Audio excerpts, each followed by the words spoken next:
Good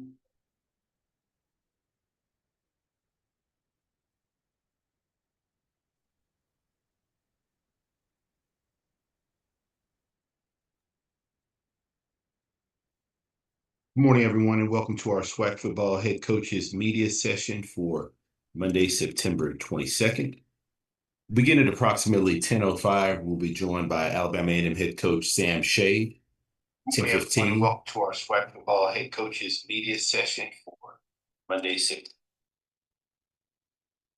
10:15, we'll be joined by Coach Eddie Robinson with Alabama State. He'll be followed by Coach Cedric Thomas at Alcorn State at 10:25. At 10:35, we'll be joined by Coach Woody with Bethune-Cookman. 10:45, we'll have Coach Colsey with Florida A&M join us. At 10:55, we'll be joined by Coach Mickey Joseph with Grambling State. To apologize, we will have a change to the schedule for Coach Joseph today. He will be joining us at 12:15 due to a conflict with a press conference that they have for the State Fair Classic. So Coach Joseph's time slot will be adjusted to 12:15. Coach Hampton with Arkansas Pine Bluff will join us at 11:05. Coach Buckley with Mississippi Valley State will be at 11:15. Coach Tremaine Jackson with Prairie A&M will be at 11:25. Coach Terrence Graves with Southern University will be at 11:35.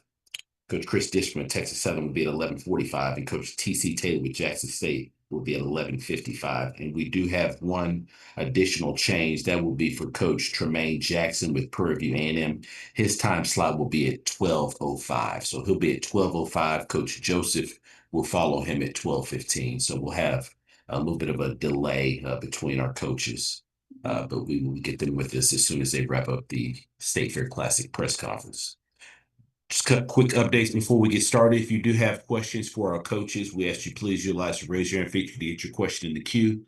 Please limit your questions to one initial question. If you see several questions, they're already in the queue. If we have additional time, we'll circle back to get additional questions answered. Please ensure that your lines are actively muted unless you are asking a question, and please wait to be acknowledged and called upon prior to asking your question. We'll begin in approximately 3 minutes. We appreciate your patience. We'll be back momentarily. Thank you.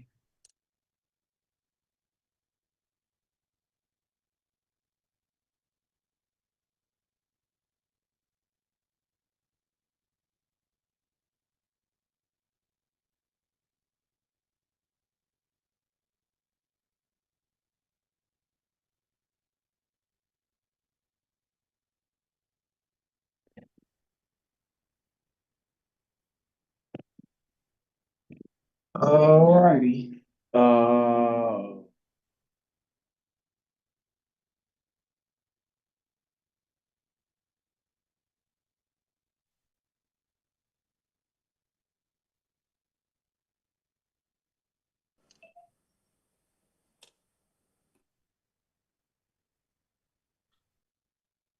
All right, I do see that Coach Shade is with us, so we'll actually get started a couple minutes ahead of schedule. Once again, if you do have questions for Coach, please utilize the raise your hand feature to get your question in the queue. With that being said, happy to be joined by Coach Shade with Alabama A&M. Good morning, Coach. Good morning. Coach, as always, we appreciate taking time out of your schedule to join us. Coach, if you could please start us out with an opening statement, recapping your team's most recent outing versus Lane. Yes, our last game on Saturday against Lane College started off kind of slow in the first quarter, but picked it up in the second and third quarter, and ended up being able to win the game 49-7, and had a pretty good outing. Appreciate those comments, Coach. First question goes to Wayne Cartwright. Coach Shade, congrats on the win. Bulldog Nation is celebrating once again with you and the team on its success. Thank you. I appreciate it. So my questions for you this morning is, can you first tell us the status of Quad Brown and Frank Pierre and some of the other guys that were injured that didn't play on Saturday? Well, right now, those guys are still questionable. Frank Pierre, obviously, and Quad Brown. Also, Ramir Lewis, offensive lineman for us. Same deal with all three of those guys. They're questionable right now for this weekend. All right. Now, Coach, speaking about this weekend against Bethune-Cookman, I had the opportunity to watch them when they played Edward Waters. Talk about your thoughts about their quarterback Cam Ransom and also just his cohesion with Malik Huggins and how you guys see the game plan fitting against those boys. Well, first off, I feel like Bethune-Cookman, man, they're very balanced on offense. Got two really good running backs. And also at quarterback, having Cam Ransom, he does a great job. And they also play the second quarterback some. And at the receiver position, they're playing really good football at the receiver position also. So we definitely got our work cut out for us against them from a defensive standpoint, going against their offense. All right, Coach, good luck this weekend down there in Daytona. All right, thank you. Next question goes to Doc Holliday. Coach Shay, good morning. How you doing today? Doing well, Doc. How about you? I'm doing good. Tell us about going into this game with Bethune-Cookman about trying to clean up the turnovers and winning the turnover battle in the game this Saturday. Well, that's going to be important. That's going to be very vital. They've been able to turn the football over. They actually had 4 turnovers against Edward Waters. One of them they had a pick 6 for a touchdown. So we definitely have to take care of the football in this ball game. And we pride ourselves on winning the turnover battle. And so that's something we're going to go out and try to get done on Saturday. But, it's just going to start with us protecting the football on offense and being really aggressive on defense, trying to cause turnovers. All right. Thank you, Coach. Thank you. Next question goes to Dr. Cavill. This is Kenyatta Cavill. Dr. Cavill's inside the HBCU Sports Lab. Good morning, Coach. Good morning, Doc. How's it going? Oh, it's pretty good, pretty good. I want to ask you holistically, essentially a third of your season has been played and was played in a non-conference format. If you would analyze that and how you're going to utilize what you view are your strengths and hiding your weaknesses to move into conference play over this long 8-game stretch. Well, first off, we feel like our strengths are obviously, defensively. For instance, this last outing had a really good outing defensively. Didn't give up any scores. Actually, we had a pick 6 late in the ball game. In the fourth quarter to let them score. So, we got to rely on our defense and then offensively, we've got to be balanced. And that's the thing we've learned in these first 4 ball games is, when we're balanced on offense, we're able to run it and pass it. We can have some success, but we can't be one-dimensional on offense. And defensively, we got to, try to make the other team one-dimensional and stop the running game. Thank you, Coach. Thank you. Next question goes to Perry Daniels. Congratulations, Coach Shay. Oh, thank you. Appreciate it. Coach, your defense provided you with 4 points in the first quarter. In all of your years of coaching football, have you ever been involved in a game where a defense has recorded 2 safeties in the first quarter? Never had it happen. never close to that. Not even close. So that was big by our defense stepping up and making some plays in that first quarter for us. Absolutely. And this Bethune-Cookman offense showed the ability to have a quick strike component to it this past weekend. How do you go about strategizing to prevent that occurrence against your squad? Well, they're to me, they're a very balanced, high-powered offense. You look back at the South Carolina State game; they had over 500 yards of offense. So this offensive group is, very very balanced, and they can make plays running the ball. They can make plays passing the ball, and so it starts with us though. We've got to be able to stop the run first. That's going to be vital for us if we're able to stop the run and try to make those guys one-dimensional where we feel like they've got to pass the ball. That's going to help us. But if we can't stop the run, I think it's that makes it really tough for us. Thank you, Coach. Good luck. Thank you.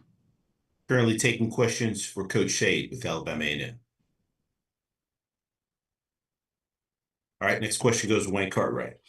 Well, Coach, I'll come back and I'll ask this about our run game there. I know you had talked a lot about just the importance of getting the run game going. I know that this game against Lane probably wasn't really a good test for that, but in terms of heading into SWAC play, what do you think it'll take to get that run game to where you guys specifically need it to be? Well, I think we've just got to, be able to get it done up front, being able to get hats on hats and get hats where they're supposed to be. And we feel like, we've got capable running backs. We really feel good about our running backs. We feel like they're all different in their styles, but all of them can make something happen with the football. But it's going to start up front for us, just being able to get hats on hats and being able to move people up front. So that's what we got to be able to get done. All right, Coach. Appreciate that. All right. Any final questions for Coach? All right, Coach Shea, we sincerely appreciate your time. Look forward to speaking to you again next week. All right. Thank you, guys. Yes, sir. Thank you. All right. All right, we're a few minutes ahead of schedule for Coach Robinson's availability. We'll be back momentarily. Thank you for your patience.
All right, once again, if you do have questions for our coaches, please utilize the raise your hand feature here on Zoom to get your question in the queue. We have several questions already in the queue, so we're going to ask you please limit your questions to one initial question. If we've got additional time allotted in our coaches' availability, we will work our way back to get additional questions answered. With that being said, we have to be joined by Coach Robinson with Alabama State. Good morning, Coach. Good morning. How's it going? Doing great, Coach. And as always, Coach, we appreciate you taking time out of your schedule to join us. Coach, obviously, bye weekend for your program this past week. So if you could just start us out by recapping the bye week. Yeah, the bye week was good. I tell the kids you can actually lose in the bye week, so I thought we did a good job of course, staying on top of academics, getting everybody healthy, those little small nicks and knacks and those type of things. And we did a great job of everybody traveling home and traveling back and being safe and getting back on time, which is always important also. And so now we have a first SWAC game, big game going down to Tallahassee to play against FAMU and Coach Cozy and those guys. So we know it's opening SWAC week for everyone. They'll be ready to play. So it's going to be a tough ball game. It'll be a 3 p.m. kickoff. So it'll be hot. It'll be tough. So physical. So we know what to expect, but we have to go down there and try to execute at a high level. Appreciate those opening comments, Coach. First question goes to Wayne Cartwright. Hey, Coach. So when I was dissecting this game coming up, one glaring thing that I saw that was real interesting is you guys in FCS rankings, you guys are 21st in pass offense, 262 a game. FAMU is right behind you at 22nd with 260 per game. So I felt that was pretty interesting. But in specifics with this game itself, what's it going to take specifically for you guys to snap this 4-game losing streak against FAMU, man? Well, I think we worried about this year. I think you have to go out there and just focus on winning today. For us, we want to be great on Monday, but more specifically about getting into the game. I think for us, it's going to be control the clock. We've been scoring somewhat fast this year, and so but from a standpoint of just controlling the clock, not letting the other team control the clock, get off the field on third downs, execute at a high level, protect the football, the cliches, but in the same time, I think we just got to go out there and play a tough physical brand of football, in my opinion. Well, Coach, this is an exciting game that a lot of people are looking forward to seeing, including me. So good luck this weekend in Tallahassee. Appreciate it. Next question goes to Doc Holliday. Coach, how you doing this morning? Doing good. Yes. I hope the kids had a good off week. But going into this game with FAMU, how would you go ahead and try to make this a balanced offense? Also with running the football against this defense for FAMU, who is very stout when it comes to run defense this season.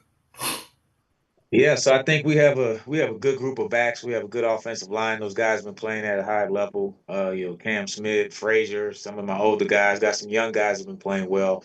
But for us, we have to run the football. I think that's it always starts there. It starts with the guys up front on both sides. But for us, if we can run the football effectively, I think it gives us a much better chance of being successful. It's just as far as controlling and managing the game. All right, appreciate you, Coach.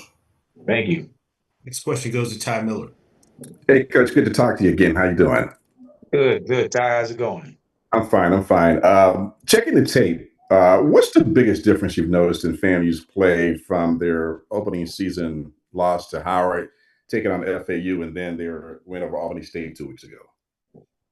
I think, for me, I always look at the offense first, probably because I'm a defensive guy. And I think I just getting a little bit more continuity with the passing game, just knowing, you see some of the same things. So, I mean, I think that's a sign of a good team. You're starting to figure out what you do well. And I think, going into the third week, all coaches are trying to do that. You have your summer game plan of what you want to do. But once the season starts, you got to figure out, hey, what do the kids do well? And I think they're getting to that point of figuring out, hey, what plays the kids can run well. And so they'll be more efficient this week than they were 2 weeks ago. So we're trying to improve the same way. So I think that's what all the coaches are trying to do week to week, just be a little bit more efficient, execute a little better.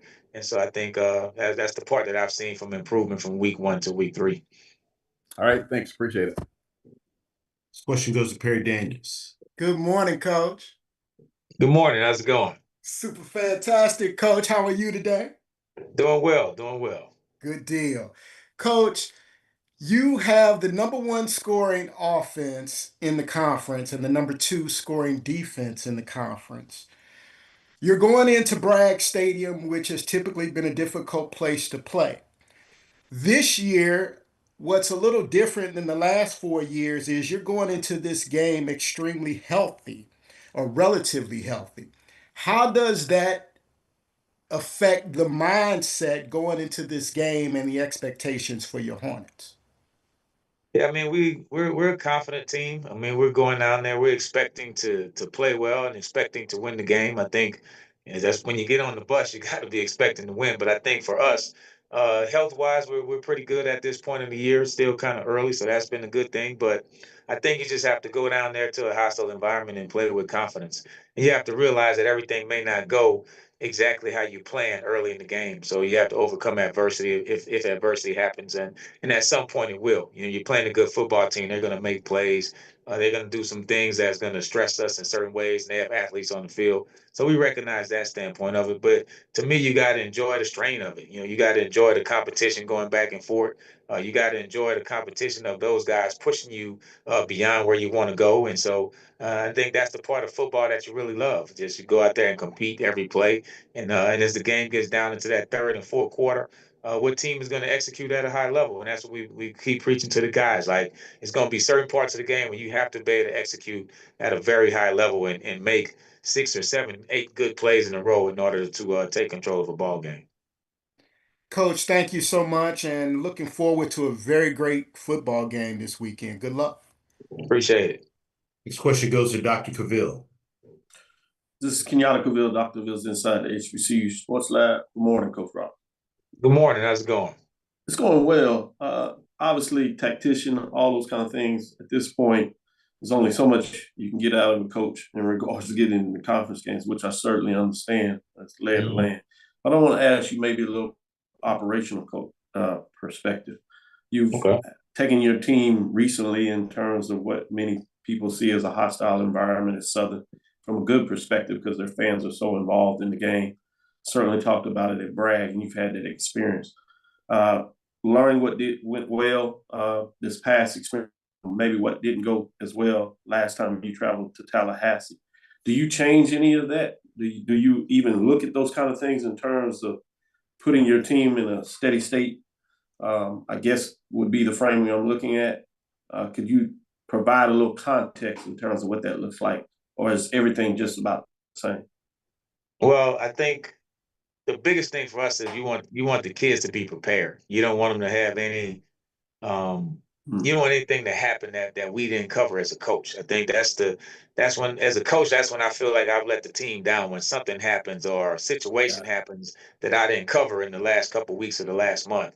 So I think going down to FAMU, the biggest thing is the fan support. I mean, they're great, from students to alumni to everybody that has on orange and green. It's a great atmosphere to play for the home team, that is. And so they do a great job of engaging their fans, from the PA system to everybody, just to making sure that they're locked into the game. And so for us coming on the road, you have to understand that and expect that. You have to know that the student section is right behind the bench.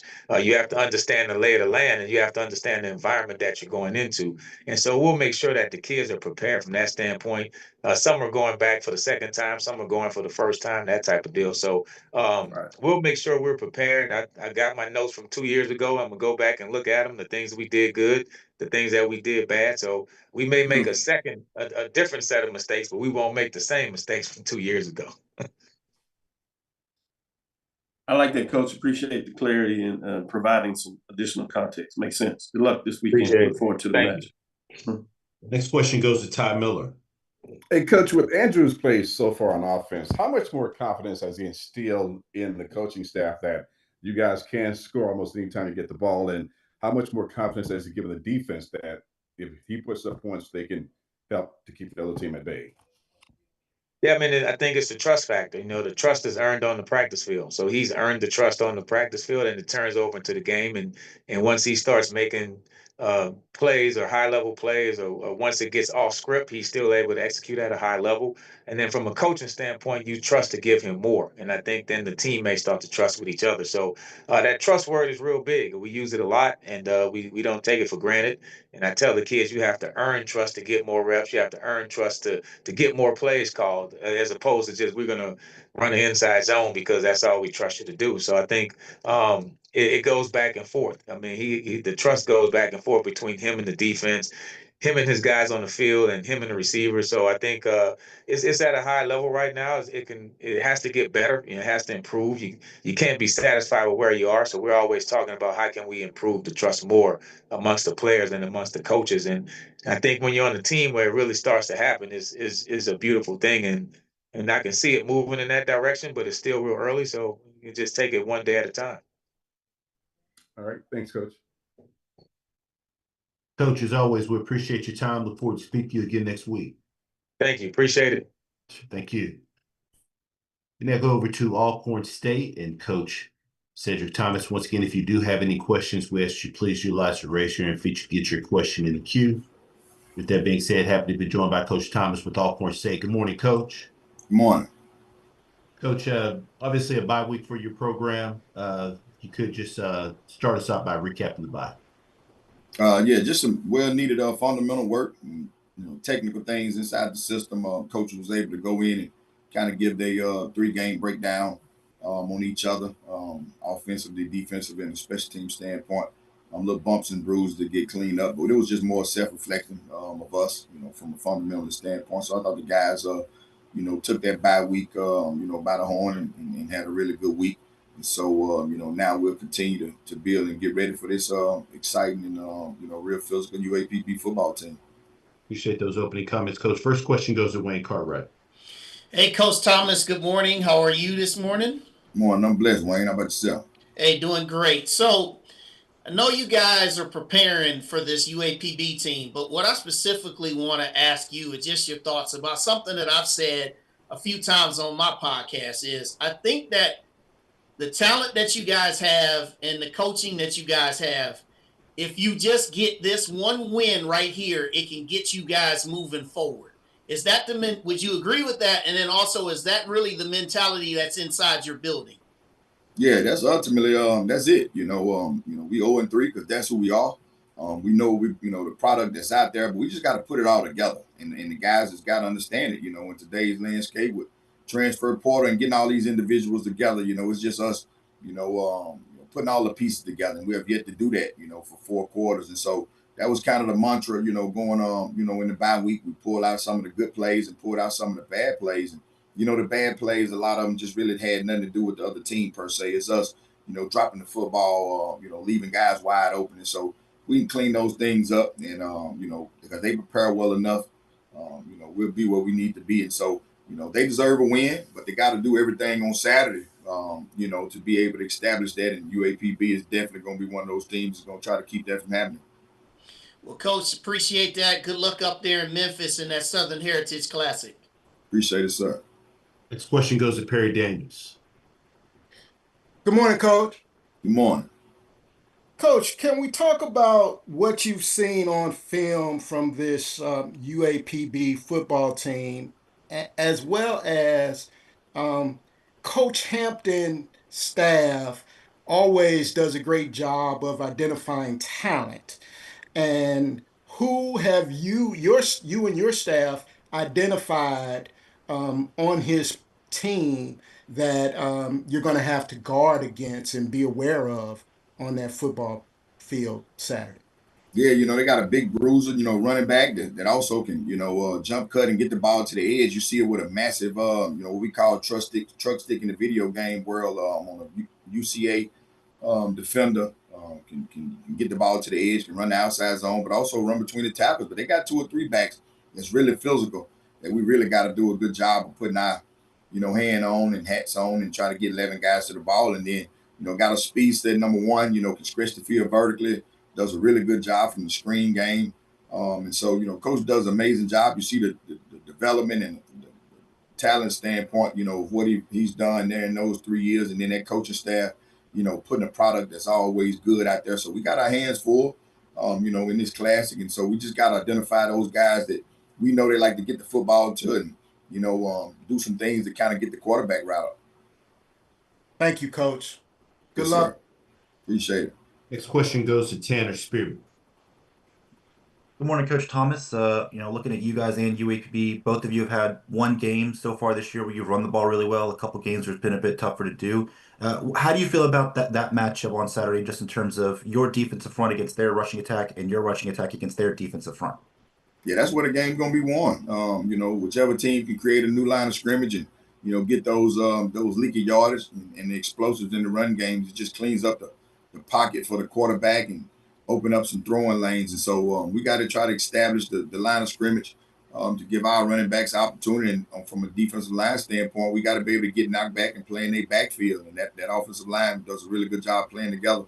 And so, that's where the game will be won. We'll be able to tell, 11 o'clock on Saturday or whenever it's over, whichever team, when you look at those stats that has ran the football efficiently, probably going to be the winner. Thank you, Coach. Yes, sir. Question goes to Doc Holliday. Coach Thomas, how you doing this morning? Oh, I'm blessed. What's up with it, Doc? I'm doing good. Coming into this game with Pine Bluff, what are some things that you want to try to improve as far as with the pass offense, but also looking at your run defense against Pine Bluff? We got to be efficient in catching the football. I think we got, a surplus of drops out there that could make this thing look totally different. If we, seize the moment in catching the football. So I think that'll help the quarterback out a lot. Just being able to receive those footballs, whether in traffic or just one-on-one.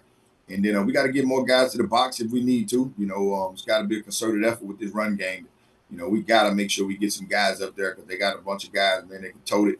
Got an offensive line that are really moving. Even the quarterback, he'll pull some zone reads and, use his legs because he's dangerous also. So we got to get some extra guys in this box and make sure that we can, do a really good job of solidifying, that front so they just can't, just push us off the ball and have a long day running the football. I appreciate you, Coach. Appreciate it, Doc. Any final questions for Coach? All right, we got a question from Tanner Spearman. I'll ask another one, Coach. Get a chance to play in the Southern Heritage Classic, first time for Alcorn. Probably would have been a road game at UAPB, but you're going to go to Memphis instead. Just how does that change the feel and the vibes of the game day playing at a neutral site in a big stadium as opposed to going on the road? Yeah, this the fourth one, for us. So, we kind of the road warriors now. But we just got to lock ourselves in. It'll be a lot of pageantry, and I'm just, I don't think the team would have to be involved in a whole bunch, but you still got, a specific time to be at the stadium. You got traffic, you got, hotels being packed and booked. I've been going to this classic for a long time, just as a fan, growing up. And so we just got to make sure that we got tunnel vision and we're at a raw focus on, just the football game and let the fans and, everybody else kind of enjoy the things that's associated with the classic. Thank you, King Coach. Question goes to Perry Daniels. Coach, let's talk about your running back, Ja'Cory Sewell, and your expectations for him. First, evaluate how he's performed so far this season, and then discuss your expectations for him Saturday. Awesome. He's been above and beyond. Knock on wood. No fumbles, got explosives. Has caught the ball really well. We think he's an NFL back. We think he has opportunity to play on the next level. We got to give it to him more, and we'll do that. And so he's done a really good job. Seizing the moment. Versus what we asked of him, and so couldn't be more pleased with him. And my expectation is NFL player. Being a leader on and off the field, but also giving us opportunity to have a successful game not only coming up, but for the whole year. Awesome, Coach. Thank you. Any final questions for Coach? Coach, as always, we appreciate your time. Look forward to speaking to you again next week. Thank you, sir. Yes, sir. Thank you. All right, we are maybe a minute or two ahead of schedule. We'll pause momentarily. We'll be back with Coach Woody with Bethune-Cookman. Thank you for your patience.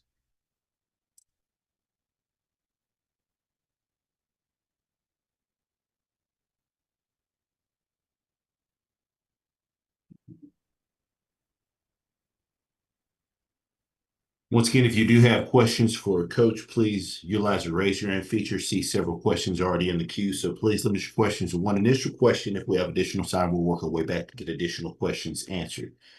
With that being said, happy to be joined by Coach Woody with Bethune-Cookman. Good morning, Coach. Good morning. Coach, as always, we appreciate your time. If you could, please start us out with an opening statement, recapping your team's most recent outing versus Edward Waters.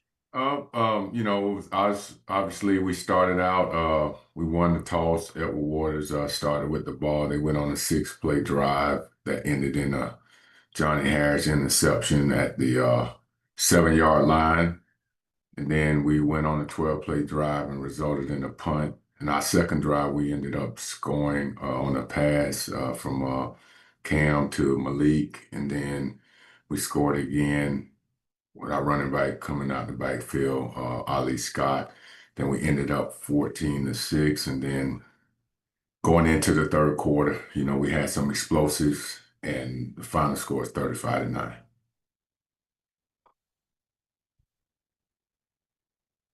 Appreciate those opening comments, Coach. First question goes to Wayne Cartwright. Hey, Coach Woody, congrats on the win this week. Thank you. And my question for you is, just based off of that fourth quarter that was played last week against South Carolina State, where you guys scored 28 points in that fourth quarter, like, where do you think that was considered to be really a turning point for where you guys are right now? Because your offense this Saturday with Cam Ransom throwing for 4 touchdowns and, Malik Huggins doing what he does, Kamari doing what he was doing. Do you think that 28.4 quarter was a turning point for you guys so far? Well, I really feel like, the guys have been progressing. Obviously, we've been playing with 2 quarterbacks and just getting the continuity and the consistency. I think that was a big lift, showing what we could be. And now, we're progressing in the right direction. All right, Coach. Appreciate that. Good luck this week. Thank you. Next question goes to Perry Daniels. Congratulations, Coach. Thank you. Hey, Coach, man, the Alabama A&M coming up, they've been playing really well and have an amazing quarterback, Cornelius Brown. Talk about how what you've seen regarding him on film and how you defend him. Well, I tell you, man, he can run, he can throw. I mean, he got guys protecting him. You can tell he's a smart guy. Those guys follow him. He's a outstanding player. I mean, obviously know him from last year, and he's, like I said, it seemed like he's really doing well down there for Coach Shade. And if I could, Andrew, or should I wait? You can go Ask ahead. another one. You can go ahead. You implemented a 2-quarterback strategy early on, and now you've seemed to settle on Cam Ransom. I know a lot of times coaches use competition to get the most out of athletes. Was this a strategy to get the results that you're getting out of Cam now? Was that a strategy going in? No, well, basically we tell the guys, you have to come to work and go to work every day. I mean, competition is competition. He didn't come here, speaking about Tim, just to be a number 2. He came in competing. I mean, then, like I said, it was back and forth, and both of them know that, hey, any given situation, your name is going to be called, but we're going to play the best. And then obviously Tim still has opportunity to push Cam. I mean, and the iron sharpens iron, and that's what we do, and that's how we do. Thank you, Coach. Good luck this week. Thank you. Question goes to Doc Holliday. Coach Woody, how you doing today? Doing great, and yourself? Doing good. Congratulations on the victory on Saturday. Thank you. You already talked about Cam Ransom, your quarterback, but your other 2, I call them the big 3. Kamani Robinson and Malik Huggins. Talk a little bit about them and what can they do going into the game with Bethune, not with Alabama A&M. What do you see that you think they can exploit as far as the defense goes? Well, they do a really good job on defense. They big, they fast, they're aggressive. We got to keep maintaining ourselves on offense. Being able to run the ball, and then obviously when you run the ball, the pass opens up. Malik, he's a guy that he loves competition. I mean, you get him out in space. I mean, he can make some people miss and take it a distance. So I'm really, really proud of Kamani. He's a true freshman. Obviously we bring guys in to play, and he's doing what we thought he was going to do coming in, so he has that big playability. Once he get to the second level, you can see that he can take it the distance. So, we're excited about both of those young men. All right, appreciate you, Coach. Thank you. Question goes to Dr. Ville. Kenyatta Cavill, Dr. Ville's inside the HBCU Sports Lab. Good morning, Coach. Good morning, Doc. I want to ask you a little bit and from the defensive side of the ball. How do you think your team is coming together defensively? I know it may be a challenge in terms of playing FBS programs and then Division II to try to look at it all. But as you get into your film watch, what do you see getting done from your defensive side and who's standing out on that side of the ball?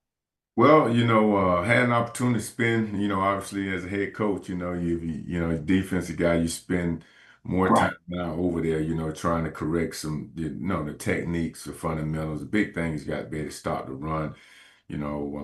Obviously they improved, with a total of 247 yards total offense and 74 yards, rushing. I thought they played solid. We had 4 takeaways, and I thought that was big as well. Our goal is 3. We had 4. Cornelius Bass, our defensive end, he had, some solid plays, playing a run and then also rushing the pass. He had 9 tackles and 1 sack and 1 tackle for loss. So he's doing really well. Naheem Laster, had a pick 6, who's our nickel. And all these guys, have been working hard throughout camp and then obviously through the several games that we played up until this point. So they was really on point on the game plan and showed up where we needed them to show up. Thank you, Coach. Thank you. Currently taking questions for Coach Woody with Bethune-Cookman. Any final questions? All right, we have a question from Charles Bishop. Yeah, Coach Woody, real quickly, and I just wanted to ask this question in terms of what do you think has been sort of the catalyst for change? Like over the past 5 quarters, 63 points, especially looking at the offensive side of the ball. Well, like I said before, just the continuity, those guys being able to follow, a leader and making sure that we're putting these guys in the best position as possible. A lot of times, it's not about the X's and O's, it's about those Jimmys and Joes, putting guys in position to make plays and not giving them too much to think about. And I just think now, we're starting to come together, as a team on the offense, and you see the production. For sure thing. I appreciate that, Coach. Thank you. Any additional questions for Coach? Coach, we sincerely appreciate your time. Look forward to speaking to you again next week. Thank you. Yes, sir. Thank you. All right, we are a minute or two ahead of schedule for Coach Colsey with Florida A&M. We'll pause momentarily. Thank you for your patience.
All right, once again, for our media participants, if you do have questions for Coach, please utilize the raise hand feature. Get your question in the queue, please. Limit your questions to 1 initial question, as we already have several questions there in the queue. Please wait to be called upon prior to asking your question. With that being said, happy to be joined by Coach Colsey with Florida A&M. Good morning, Coach. Hey, good morning, everyone. How's everyone doing? Doing great, Coach. And as always, we appreciate you taking time out of your schedule to join us, Coach. Obviously, a bye for your program this past week. So if you could start us out just by recapping the bye week. Just we went to a Wednesday afternoon. Coaching staff went on the road and did some recruiting in the state of Florida. Had a couple guys in Kansas and then in Mississippi. But so we used the week to get ourselves healthy, but also get better. Excited to get back and get ready for this upcoming week against Alabama State. Appreciate those opening comments, Coach. First question goes to Wayne Cartwright. Hey, Coach Colsey. Hey, I know you guys have a really big one this week. Obviously, with SWAC play, they're all big now. But I was about to say they're all big. I thought they're all big now. But in specifics this week, as you guys get ready to hit that practice field and prepare for this game, what are some of the things that you think are the keys to containing Andrew Body, the quarterback, those receivers, and also just the way their run game has progressed so far? Well, they've done a great job the first 3 weeks, right? I mean, you're trying to contain a guy who's, the tops in the nation in a lot of different offensive categories. But, it's just got to get to him, got to get him on the ground. That's the biggest thing. Got to change up some coverages and change up some looks, right? But they've been putting the ball in the end zone. They've been doing it at a very, very fast pace, and we're just hopefully we can do some things to keep the ball in front, make some tackles, and hopefully force them to kick some field goals as opposed to scoring touchdowns. All right, Coach. Good luck this week. We're all looking forward to seeing it. I appreciate you. Question goes to Perry Daniels. Good morning, Coach. Good morning, Perry. How are you? I'm super fantastic, Coach. I want to talk about this Alabama State defense, which is the second best scoring defense in the conference. And traditionally, Coach Robinson Jr.'s defenses are extremely tough.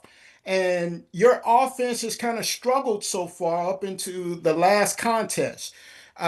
Talk about that matchup and its impact on the game, your offense against that defense. Well, it's always been a focal point in this series, right? I mean, it's these teams could be scoring a bunch of points on both sides of the field, but when we get a chance to play against each other, it's been a low scoring football game. So I just think that it's for us, obviously, we got to get off to a fast start. Try to put the ball in the paint as quick as we can. But they do pose some problems with some different coverages. And bottom line, they've always got players that are getting around, moving around, getting to the football. So I think it's both sides, both defensive sides have got to get some stops, right? Both defenses have got to force these offenses to punt and kind of get them off rhythm. So that's just kind of been the normalcy in this football game, and it's going to also hold true to what happens this upcoming Saturday.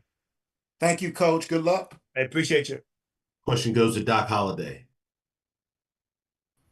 Coach Colsey, how you doing this morning? Doc, what's going on, boss? I'm doing good. Coming into this game against Alabama State, 4 in a row with this team. What do you want to tell you guys to try to make sure that they are not complacent with this Bama State team, who is pretty much a high-powered offense and still have an opportunistic defense? Well, you just got to put the film on the screen, right? I mean, there's no way we couldn't be complacent, right? I mean, obviously we're 1-2, they're 2-1. They probably played better football than we've played over that 3 week span of us playing. So just putting them on film and letting them let our guys watch them run around, right? So I just for us, it's obviously we want to start 1-0 in SWAC play. We're going against a very, very good football team, a well-coached football team who's also looking to start 1-0. So we just got to do what we need to do, offensively and defensively. Do the things that we can do. Offensively, making sure we run the football. Defensively, making sure we stop the run. Trying to keep Body off of the field, and when we do have an opportunity to get him down, we got to make sure we execute that, right? But it should be a very, very good football game. This game has always been very good, and always come down to that last series, and hopefully, we're the ones that make the play at the end. But I think it's going to be a very, very good football game. All right, appreciate you, Coach. All right, Doc. Next question goes to Dr. Cavill. Kenyatta Cavill, Dr. Cavill's inside the HBCU Sports Lab. In terms of the anticipation of a well-played football game, can we focus on your defensive side of the ball? What do you need to get done to be successful in this matchup? Now you got to be able to tackle. You got to be able to get all 11 halves of the football. Man, they're doing a great job of keeping him upright. And then when you do get pressure on him, he's finding a way to get out. So I just think the biggest thing for us is making sure we finish. Right, we've had a couple opportunities where we've been in, throughout our 3 games where we've been in position. right? Been in great defensive position, whether it's make a tackle or to finish a play in coverage, right? So we got to make sure that we can do some of those things that, for the most part in the past we've done remotely well, right? But this year, just trying to make sure we're not just there, but finishing plays, man. They do a great job offensively with him getting them the football. He's done a great job of getting the ball to his athletes. So, they put some points on the board because they're executing at a high level, and that's credit to Coach Robinson and what they're doing, not just on the offensive side, but also the defensive side. They're playing really, really good football, and now we have a bye week, right? Obviously, people are trying to get healthy, and obviously we get an opportunity to get some of our guys back, but we're gonna have to play well. We're gonna play really, really well just to kind of keep this game as close as we can, and we're just excited to be able to start SWAC play. Thank you, Coach. Look forward to the matchup as well. Hey, appreciate you. This question goes to James Hill. Hey, Coach, I hope you and everybody on the highest of 7 hills are well. Can you talk about this rivalry and also the quarterback play heading into this game at Bragg? Well, first, James, you kind of low in the pecking order right here. You normally get about the first 2 or 3 questions. You're answering the first. You're 6th or 7th on the pecking order right now. Is that what it is? Yeah, yes, sir. I'm working it. No, it's all good, man. It's been a great game. This will be the 4th time being a part of this series, and then everything's always been close. Defensively, it was kind of ran the games, and as far as the win, lose, or draw. But going into this 4th matchup, man, it's gonna have to boil down to quarterback play. Our quarterback gonna have to try to match the level of what they're doing over there at Alabama State, and I think we've used 2. Where right now they kind of already have who their number one's going to be, but when you get into these type of games, it's going to be about turnovers, executing in the red zone, scoring touchdowns as opposed to kicking field goals, and being able to finish in the 4th quarter. And that's really, for the most part, the 3 years that I've been in it, that's what it's been boiled down to. Great defense, finishing the 4th quarter at a high level. And getting a chance, who's going to win those 50-50 battles? Will FAMU win those 50-50 battles, or will Alabama State win those 50-50 battles? So, 2 good teams going at it, trying to open up 1-0 and put themselves in a good position as far as the SWAC standings go. Good luck this week, sir. Appreciate you, boss. Next question goes to Wayne Cartwright. Hey, Coach, I'll jump back in and I'll ask you this. I kind of talked a little bit about this last week when with that second half that you guys had offensively against Albany State. But now in specifics, where do you see that offensive output? How do you see it, the potential carryover from those things into this game, specifically with RJ, and then also the way your running game started to get going with that? Well, it's exude confidence, right? Especially, you start putting the ball in the end zone, those guys start realizing some of the stuff that you did offensively or you're trying to do offensively is working, but we're going to go as far as Stat Franklin takes us, right? I think that he's going to have to be a person that we're going to definitely need, right? It's hard for Alabama State to score points when on the sidelines, right? So we're going to have to do a very, very good job of controlling the clock, keeping that high-powered offense of theirs on the sidelines. And the best way to do that is by running the football, right? So, we know we're going to have to throw. We understand that, they're going to try to stack the box on us and things like that. But I just think that for us to have success and making sure this game goes in our favor, we're going to have to run the football and try to do everything we can to keep that high-powered offense, on the sidelines, right? So, and then once we do move the football, we're going to need some touchdowns, right? So I think that's just something that offensively we know that we have to do. But on the flip side, right, defensively, we're going to have to get off the field. For the most part, we've done a decent job on 3rd down, and there's going to be some times on 3rd down we have to get off the field, right? So on both sides, right? These games they've been well played. They've been tough football games, and they've come down in the 4th quarter, right? So turnovers, being great in the red zone, and then being great on 3rd downs, in my opinion, ultimately could determine who wins this football game. All right, appreciate you, Coach. Thanks, Wayne. Appreciate you. Coach, as always, we appreciate your time. Look forward to speaking to you again next week. Hey, appreciate you guys, and good luck to everybody this weekend. Thank you. All right, we now will have that adjustment to the schedule. Coach Joseph is attending the State Fair Classic press conference, which is taking place today. So we will adjust his time slot allotment. He will be at 12:15. Coach Joseph will be at 12:15. And Coach Tremaine Jackson with Prairie View A&M, he will be at 12:05. So we'll have an extended pause here, and when we return, we will be joined by Coach Hampton with Arkansas Pine Bluff. Thank you for your patience.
Once again, for our media participants, if you have questions for our coaches, please utilize the raise your hand feature to get your question in the queue. We already have several questions in the queue, so we're going to ask you to please limit your questions to one initial question. If we've got additional time, we'll work our way back to get additional questions answered. With that being said, happy to be joined by Coach Hampton with Arkansas Pine Bluff. Good morning, Coach.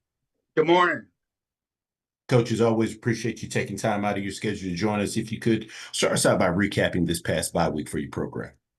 But obviously for us, we had a lot of things we need to get cleaned up in all three phases. And so we had a good week of practice, practice Monday, Tuesday, Wednesday, Thursday. Gave the kids time off to get rejuvenated, refreshed, restored. And everybody's excited about the upcoming week. Appreciate those opening comments, Coach. First question goes to Wayne Cartwright. Hey, Coach Hampton, good morning to you. I hope you had a really good bye week and getting yourselves ready for this game up there in Memphis. Mm-hmm. Yes, so my question for you today, I know when I talked to you last week, I talked a little bit about your offense, but I want to talk about specifically your running game with BJ. You said BJ was going to be able to be in the mix this week. Is that still correct? Correct. Okay, so with that said, how do you see your run game? Particularly with the matchup against Alcorn State's defensive front. How do you see that playing itself out for you guys? Well, it's just like anything, man. It's going to be battle of the big guys. I mean, offensive line, D line on both sides.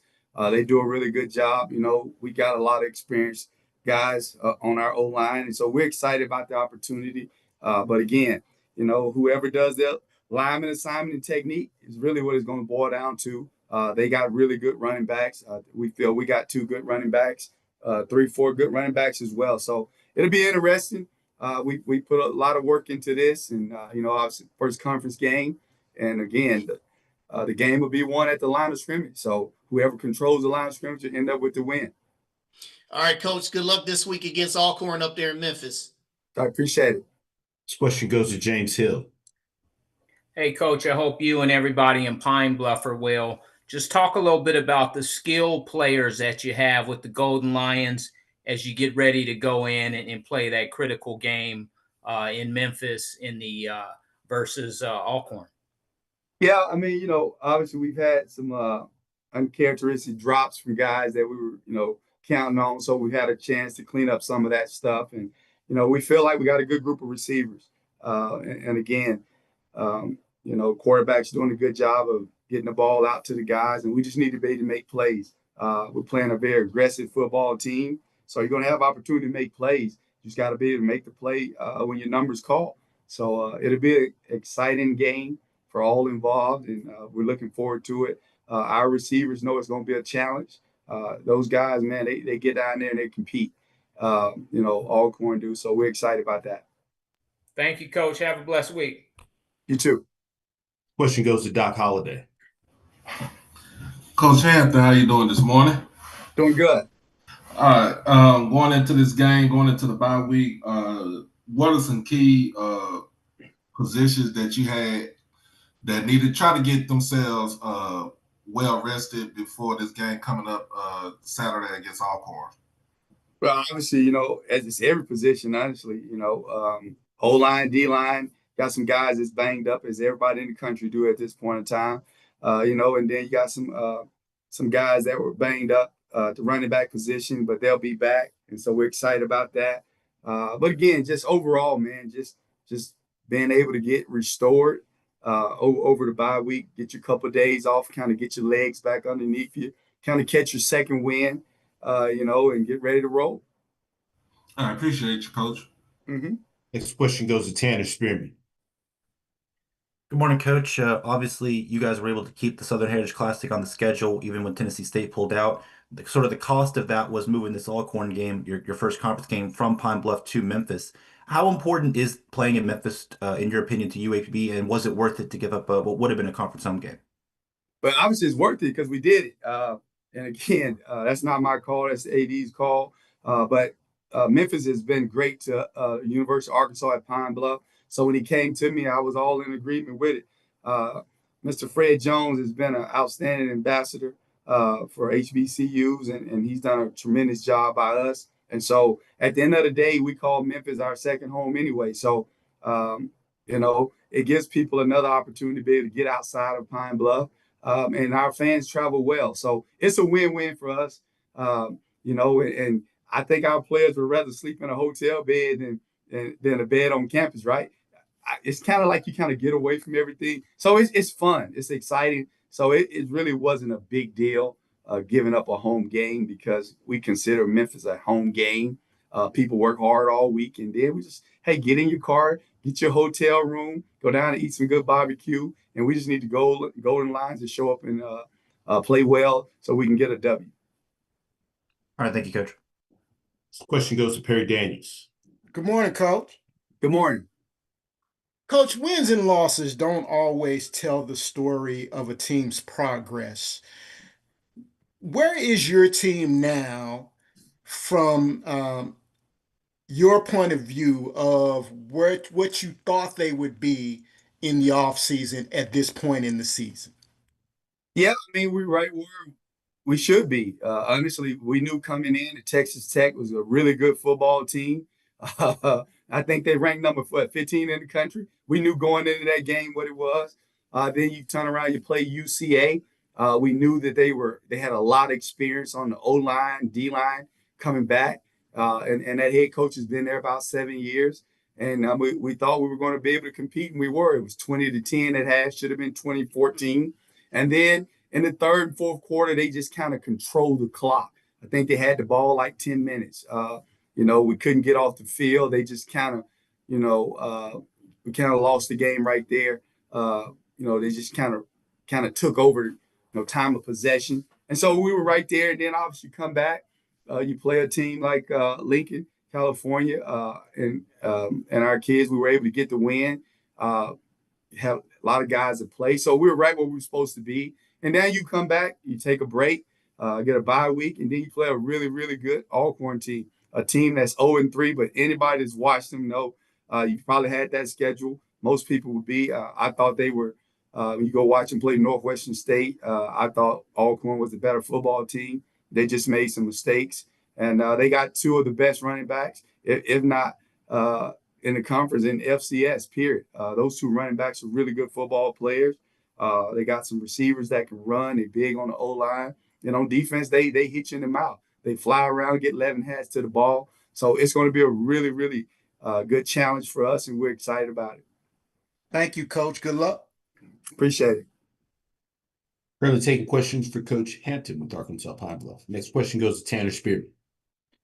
All right, Coach, you talked about some of Alcorn's, what they've got, but as far as their quarterback, Tolbert, what have you seen from him, and what is it going to take from your defense to kind of keep him contained and keep him from having a big game?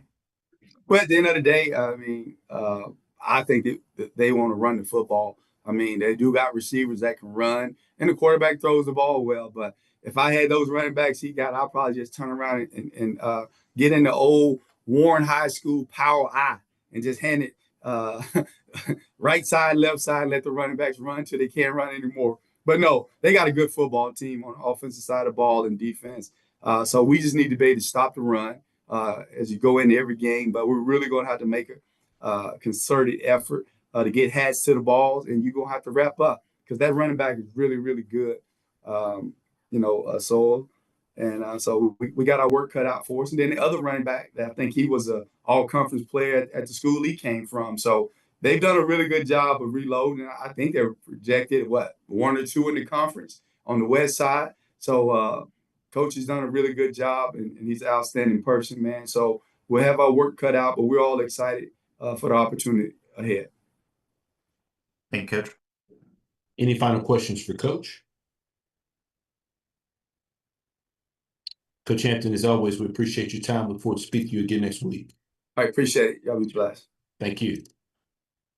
All right, next we go over to Mississippi Valley State and Coach Buckley. Once again, if you do have questions for Coach, we ask you please utilize the raise your hand feature to get your question in the queue. We also ask that you please limit your initial questions to one initial question. If we've got additional time, we'll work our way back to get additional questions answered. With that being said, happy to be joined by Coach Buckley with Mississippi Valley State. Good morning, Coach. Good morning. Good morning.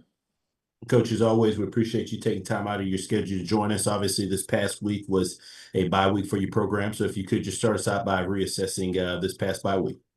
Bye week is like what bye weeks are supposed to be: resetting, really studying what you've done that's gone so well, which for us was a lot, and trying to make those improvements. Going back to the fundamentals, the reason that you're here. What are we trying to do to improve the team? What's the mood, the attitude, just the overall view. I'm not a big fan of having it by this early, but it worked out for us. And we got a chance to see, we watched some games, some of the teams that beat us pretty good. We watched them against other teams that had more talent to see how they would react. So it was very, very educational. Appreciate those opening comments, Coach. First question goes to Wayne Cartwright. Hey, Coach, good morning to you. And with this game that's coming up against Texas Southern, obviously they have an identical record to you, 0-3. Do you guys as a staff and with your team on this bye week, did you guys really just give a whole lot more focus with the reset in terms of just reestablishing that, hey, the guys on this team in this building are good enough? Absolutely. I mean, we watched. Pulled up some Kobe Bryant stuff, some Michael Jordan. We talked a little bit about Terrence Crawford. I want to say when you take over a program that's been down as long as we have, the mindset and of when you get down, that you're still not out of the game if you keep executing and doing the basic stuff, right? So alignment, assignment, effort, along with fundamentals is kind of what we focus on of trying to rechange that mindset and saying that we do have talent in here. We are that good. Let's go out and prove it, though. All right, Coach. Good luck to you this week. Thank you. Question goes to Perry Daniels. Coach, similar to yourself, you're going against another high-profile former NFL cornerback in Coach Dishman this week. Can you talk about what you've seen on film from that program? Well, it's kind of simple. You talk about Coach Dishman, you look at it, you're like, shoot, bald head, DB, and Coach Dish and I know each other, and we speak. We actually worked in the XFL together and spent some time.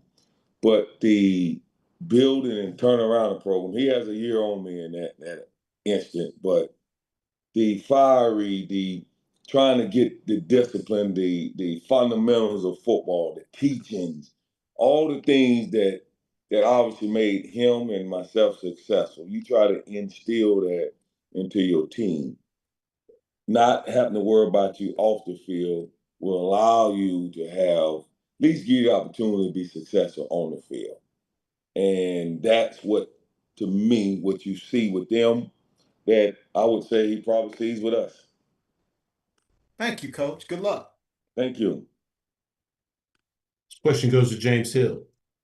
Hey, Coach, I hope you and everybody in the Delta are well. When you think about the opportunity to get one at Rice-Totten Stadium, the packed house, everybody riding down Highway 82, talk about a golden opportunity to get something done versus in this particular game versus Texas Southern.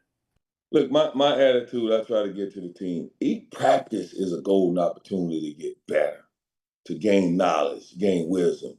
The winning the game is a byproduct of preparation, your attitude, which started last week for us, is going to continue any day, any opportunity you get a chance to step on the practice field, to get opportunity to earn the right to win on Saturday is kind of what I'm about, which coming up 82, packed house at Rice-Totten Stadium is like icing on the cake.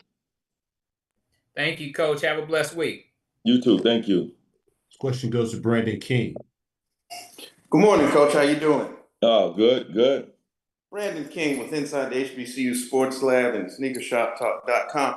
you've mentioned in previous calls about looking guys to get them on the proverbial bus. Yes. And you touched on it a little earlier, even in your previous comments about evaluating guys. And it sounds really similar to a deal we had when I was in retail: coach them up or coach them out. As we are a third way into the season, how can you speak to how that evaluation process going in terms of finding those guys on the bus, and what are some attributes that you look for that tells you what side of the ledger that some of those guys are gonna fall on?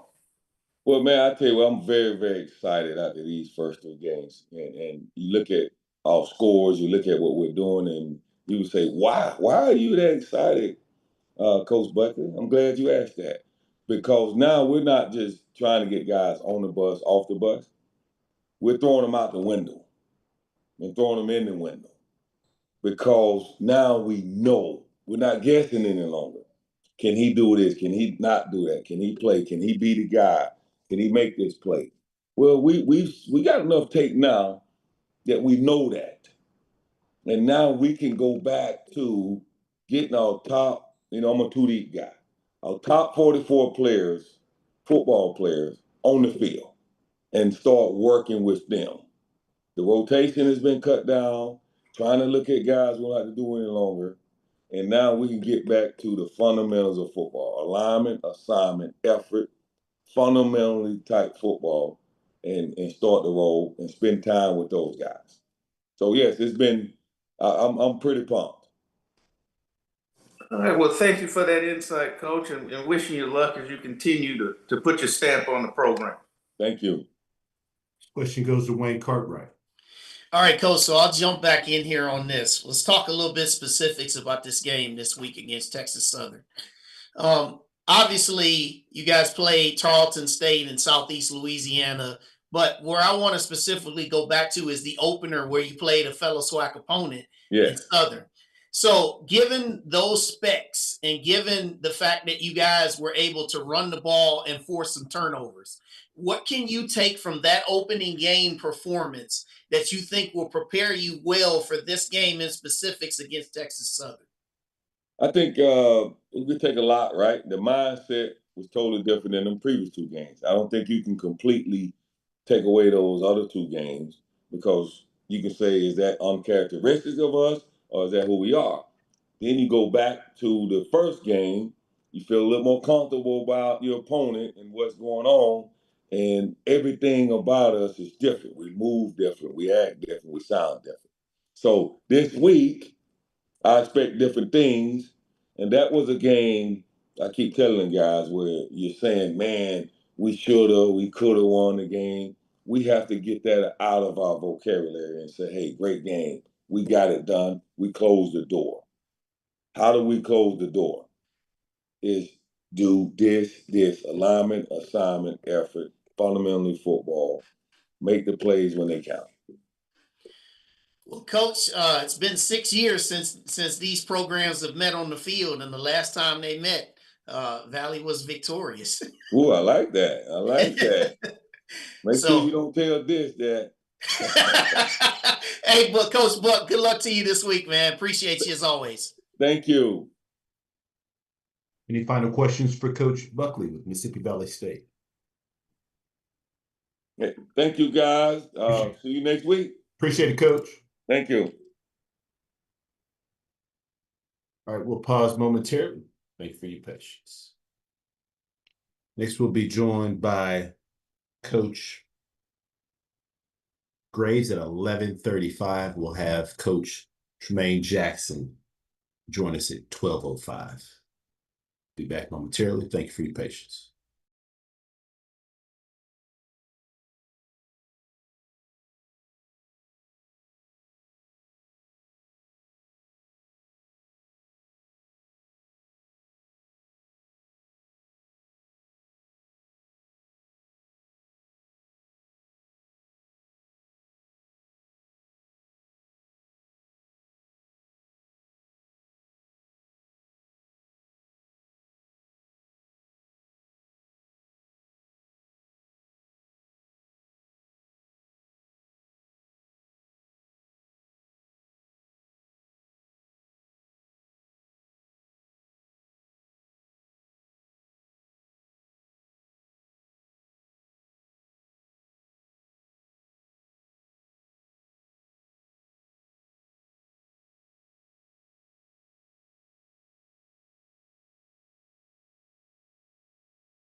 Once again, if you have questions for our coaches, please utilize the raise your hand feature to get your question in the queue.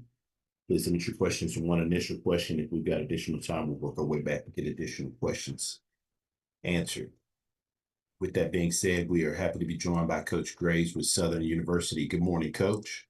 Good morning, Drew. How are you? Doing great, Coach. And as always, we sincerely appreciate you taking time out of your schedule to join us, Coach. Obviously, a bye week for your program this past week. So if you could just start us out by assessing the bye week for your program. Yeah, we we were off last week, and we got a chance to go back and really self-evaluate our football team in all three phases. And we sat down and we watched it with a critical eye, and we had some hard conversations and some real conversations about what we're doing and how we're doing it. And so we had to go and find out what we could do, find out what can our guys do and do well and have success, and those things that we don't do well, either get them up to speed to do well or not do them at all. And so we practiced Monday through Thursday, had great practices. Coaches got out on the road to go to junior college games in Mississippi and Texas, and also high school games in Louisiana and Texas as well, and Mississippi. So it was good to give those guys a couple of days off, hoping to get some guys back healthy and sound, getting ready to prepare for a home game against a strong Jackson State program. Appreciate those opening comments, Coach. First question goes to Wayne Cartwright. Coach Graves, good morning to you. Good morning.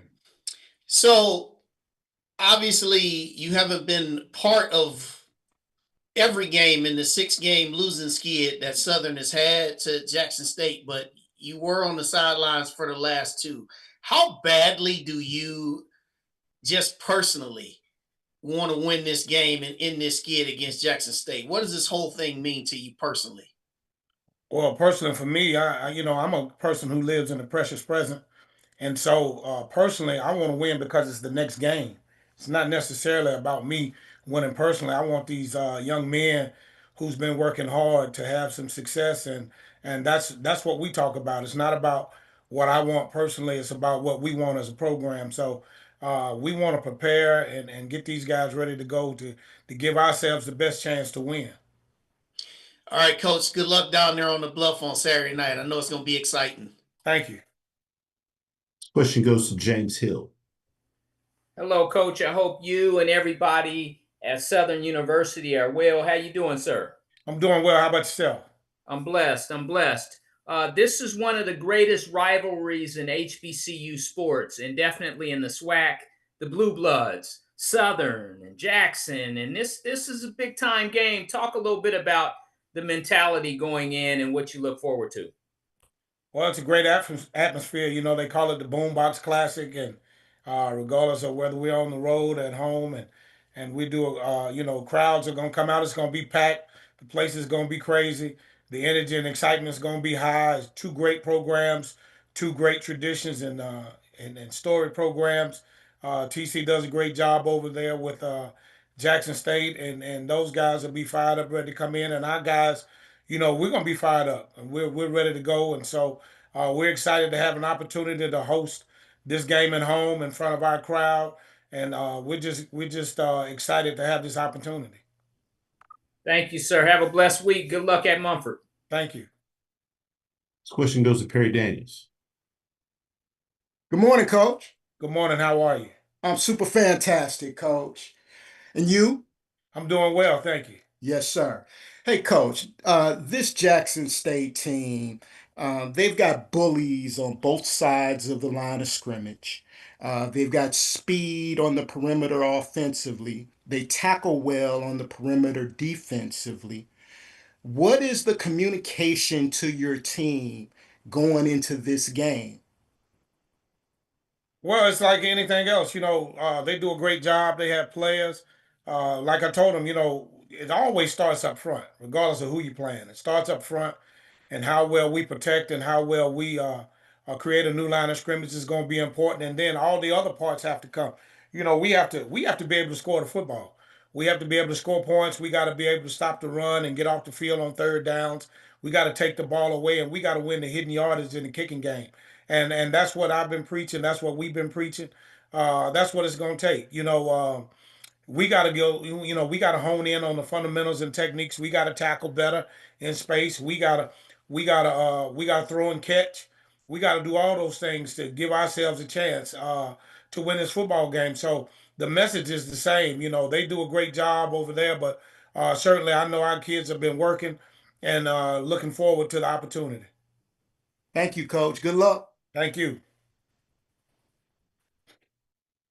Question goes to Doc Holliday. Coach Graves, how you doing this morning? I'm doing well, and yourself? Doing good. Going into this bye week, and a lot of injuries on your team on both sides of the ball, but the main question is QB. Who will be QB1 this coming Saturday? Well, you'll find out Saturday night when we kick off.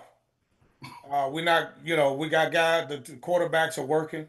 Got some good reports on Jalen Woods. So we'll work this week and see how it goes. And then on Saturday, whoever goes out there first, that's how we'll start this thing off.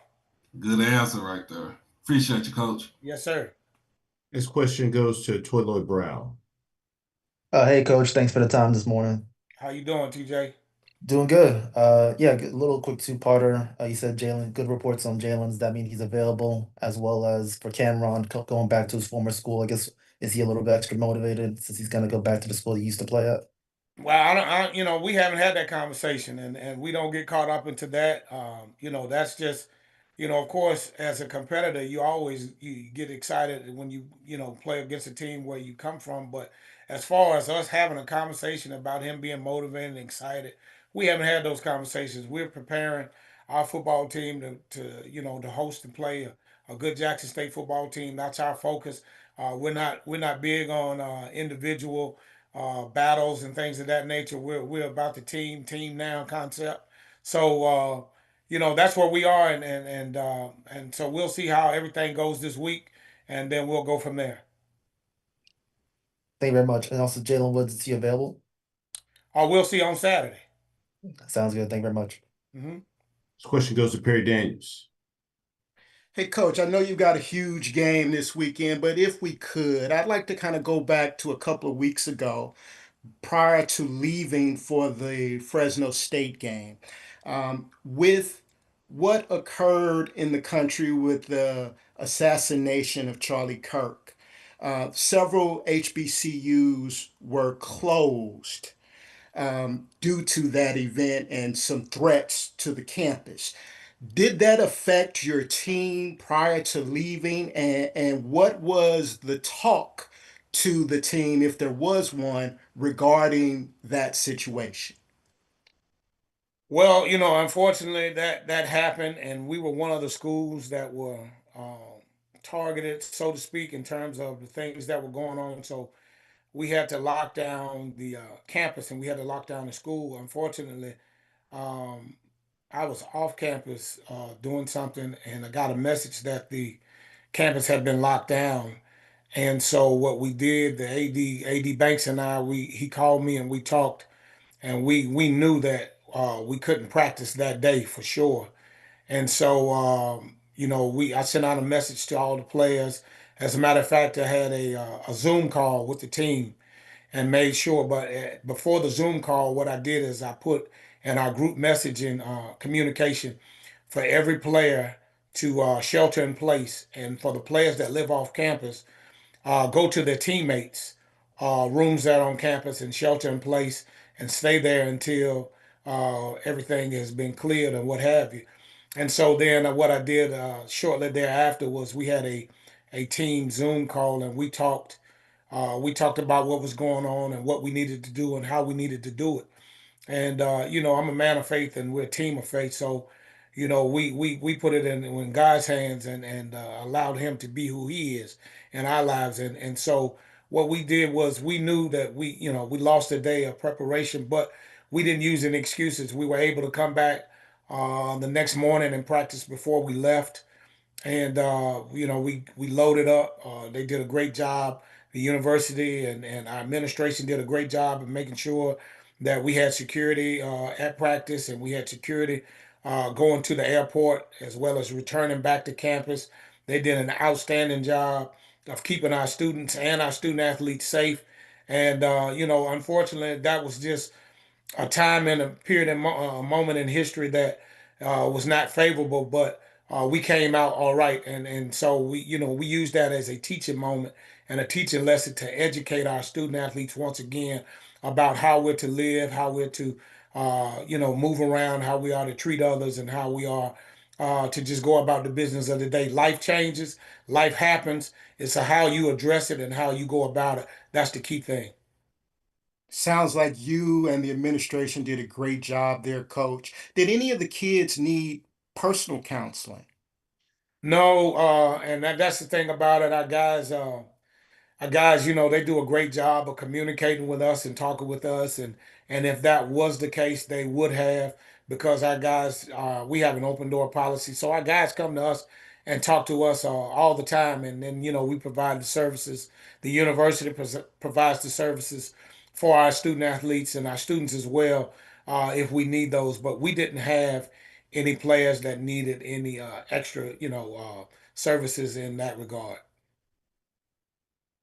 Coach, as always, we appreciate your time. Look forward to speaking to you again next week. All right, thank you. Thank you, sir. All right, next we go over to Texas Southern. Once again, if you do have questions, we ask you please utilize the raise your hand feature to get your question in the queue. Please wait to be acknowledged prior to asking your question, and please ensure that your lines are actively muted unless you're actively asking a question. With that being said, happy to be joined by Coach Dishman with Texas Southern. Good morning, Coach. Good morning, everybody. How y'all doing? Doing great, Coach. As always, we sincerely appreciate taking time out of your schedule to join us. Coach, a bye week for your program this past week. If you could just start us out by recapping the bye. Well, we did exactly what everybody else do on a bye week. We went back and self-scouted ourselves and to see if what we're doing wrong and what we're doing right as coaches and also as players. And do we have the right players in the right position to make the right plays? So we was able to do that on Friday and Saturday. They had off on Sunday, and we're back to work today. Appreciate those opening comments, Coach. We have several questions in the queue. Please limit your questions to one initial question. First question goes to Wayne Cartwright. Coach Dishman, good morning to you. Mr. Wayne. So with all the things that you mentioned in your opening comments, and then also just kind of at the tail end of last week about your evaluation of the team after 3 games, what's the preparation now for this game ahead of Mississippi Valley State on Saturday night? Just offense, defense, special teams, really special teams, because I know you talked about that too. Well, Mr. Wayne, I'm not going to go backwards. We're going to move forward because we're a forward-thinking group. So moving forward towards Mississippi Valley, that we know they're a very tough-nosed team. T-Buck do a lot of stunting and blitzing up front that we have to be, our offensive line have to be able to take care of.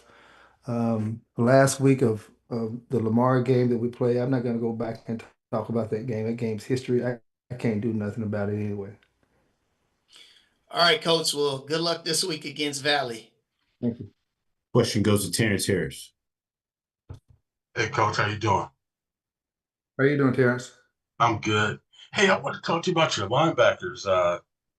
And I'm talking about Bogarty, George, and Cooks, and just kind of what are you seeing from those guys right now? I mean, the numbers look pretty positive.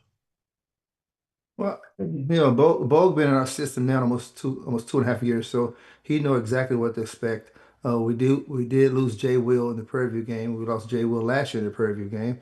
But Cook and everybody, the guys that we brought in, has stepped up and not let us miss Jay Will as much. Okay. And what is it about Bogarty? I mean, what does he do really well that you think helps him stand out? Well, he can play all 3 positions at back. He can go outside if you need him to. He can go inside. He can play the Mike and the Will. He can go outside and play Sam. He can put his hands in the dirt. Bogue is a very versatile player for us. Thanks, Coach. Question goes to Perry Daniels. Good morning, Coach. Mr. Daniels. Coach, I would imagine that you are a very tough evaluator, especially on yourself. I'm curious to know how the evaluation of you and your coaching staff went this week. What's the grade? Well, that's a private grade between my coaches and I. Me myself were 0 and 3, so obviously you can't get an A or A plus being 0 and 3. So you know where my evaluation of me. My evaluation of me, I'm a D, F coach right now, but I have to, and I will pick it up, and we will get better. It's not a threat or a promise, but it is a statement. We will get better, and I will pick it up to make us. I have to be on my A game each and every time. Thank you, Coach. Good luck to you this week. Thank you. This question goes to Doc Holliday. Coach Dishman, how you doing this morning? Hey, Doc. Not gonna go into the past. We already talked about that. We're gonna look at for the future, in the present, going into this Valley game. What are the things you were trying to do to make sure that you can keep the penalties down and work on third down efficiency on both offensive and defensive? Well, that's what we worked on the bye week. We worked of guys understanding the situation and playing situation football. Sometimes our young men just go out there and play the game and play the game, but they don't understand the situation football, when they can do stuff and when they can't. So we took every situation that we had bad in our first 3 games, put it on paper, and was able to quiz our guys on it, and also went out and walked through it. All right, appreciate you, Coach. Thank you. This question goes to James Hill. Hey, Coach, I hope you and everybody on campus are well. When you think about the opportunity to win a game and going into Valley and SWAC play, just talk a little bit about a great opportunity coming up this weekend. Well, most of our SWAC games are ahead of us. We play one SWAC game, which is versus Prairie, and the rest of our SWAC games ahead of us. So we still, our goals that we have in mind is still there, but we're behind the 8 ball. We just have to pick it up. Thank you, sir. All right. This question goes to Ernest Riggs. Hey, Coach, how you doing? Ernest, how are you doing? I'm doing well, Coach. Coach, you mentioned you needing to be on your A game moving forward. Coach, what does that look like for you? Just I self-evaluate myself each and every time at every game. What should I've done right? What I've done wrong? And not just because we're 0 and 3. I've always done that. As a player, I've done that. I always pick what I've done right, what I've done wrong, what I've done better. It's just me as a person. This question goes to Terrence. All right, thanks, Coach. Mm-hmm. Hey, Coach, another thing about your linebacker group. I mean, as the season progresses, I mean, how dominant do you think this group can be, as they kind of develop and grow together? Well, our linebacker group is going to be just as good as our defensive front. We got some experienced guys on defensive front. We got some experienced guys at the linebacker. Right now, our linebacker group is probably the most experienced people on the team because they've been here a while. But like I said, we're going to pick it up and play a lot better than what we're doing. Now, why do you make the correlation between them and the defensive line group and saying that they're going to be as good as the defensive line group? Because that's the correlation is. If your defensive line is good, then your linebacker is going to be good. Okay. All right. Thanks, Coach. Mm-hmm. Coach, as always, we sincerely appreciate your time. Look forward to speaking to you again next week. All right. Have a great one. Yes, sir. Thank you.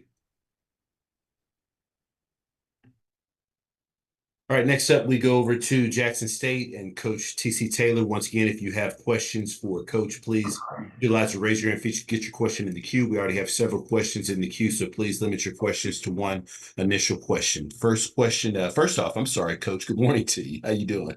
I'm good. Good morning. Moving too fast there, Coach. As always, we thank you for taking time out of your schedule to join us. Coach, obviously this past week, a bye week for your program. If you could start us out with an opening statement, just recapping this past week. Just a typical bye week for any program. Got some guys back healthy, try to get them up right.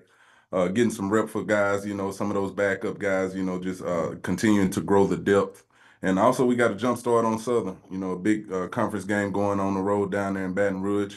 I know Coach Graves is going to do a heck of a job getting those guys prepared. He got a lot of athletes, on that football team. So those were some of the things we were focusing on the bye week. So we geared up and ready to go for this weekend, though. Thank you for those opening comments, Coach. First question goes to Wayne Cartwright. Coach Taylor, good morning to you. Good morning. So obviously, this is not really a typical situation with Southern having changed over just schematically with the play caller and things of that nature. But in saying that, how important are you guys going to lean upon your adjustment making?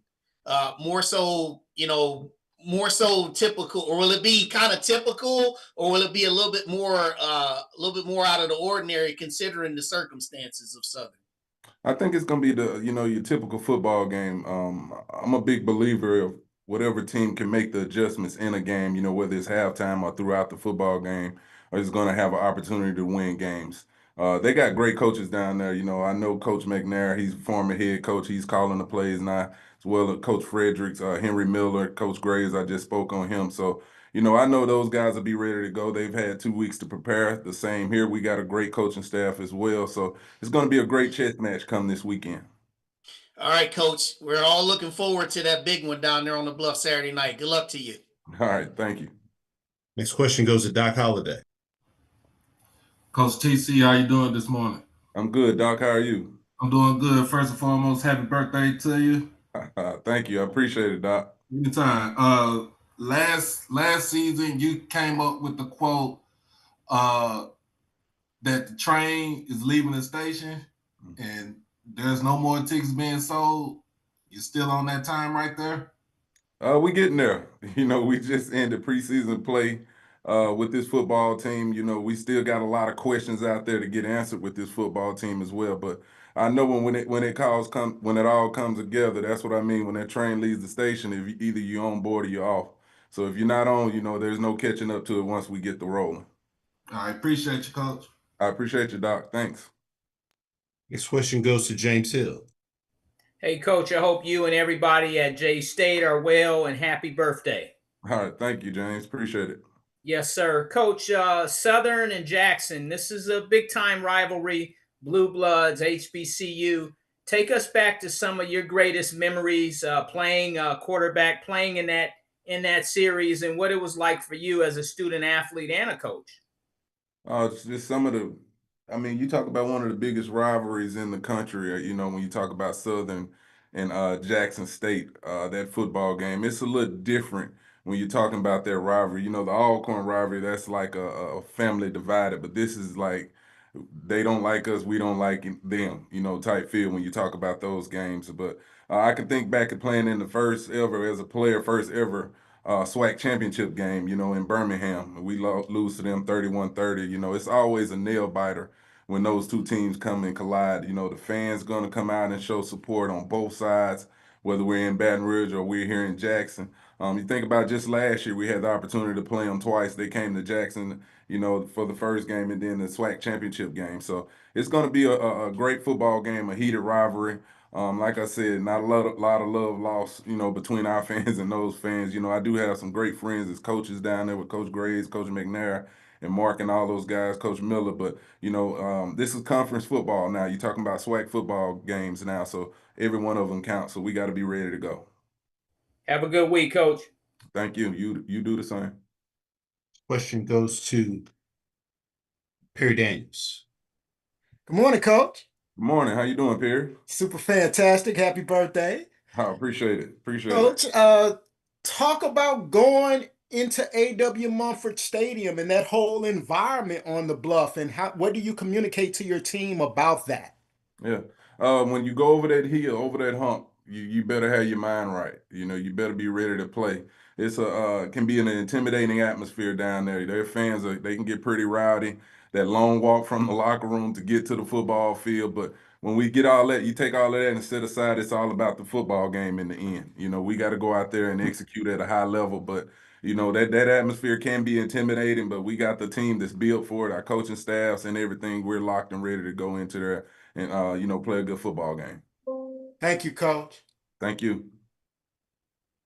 Question goes to Doc Holliday.